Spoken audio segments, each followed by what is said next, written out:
Swala la msingi napenda kuwasisitiza watumishi wenzangu hasa maafisa kilimo tuhakikishe kwamba maslahi ya wakulima yanazingatiwa. Yanazingatiwaje?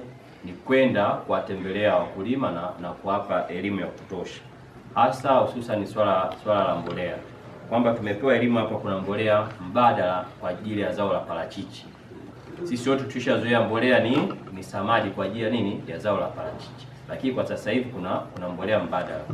Kwa vile wenzetu nyinyi ndio mna jukumu hilo, ni vizuri tukaweza kuwatembelea wakulima hao.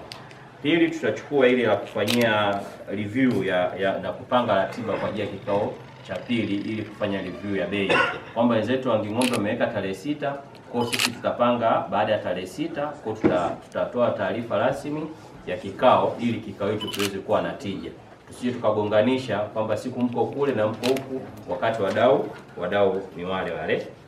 Swala la mwisho, tuendelee kusisitiza matumizi bora ya mbolea. Na sasa hivi kwenye zao la parachichi nadhani kuna mbinu mpya jinsi ya kilimo cha parachichi.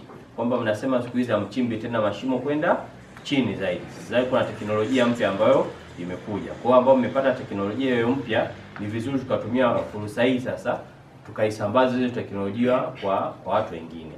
Parachichi ni uchumi kwa wilaya yetu. Sawa jamani? Kwamba sasa hivi barabara ni jambo la muda, barabara itafunguka, lakini tunavyoanza kupanda sasa hivi, maana yake mpaka barabara ikishafunguka tutakuwa na miche ya kutosha, tutakuwa na maeneo ya kutosha. Kwa hiyo sasa changamoto kwamba bwana mvua ikishaanza hiyo itatoweka. Kwa hiyo na sisi bei zetu zitakuwa nzuri kama za wenzetu. Asante.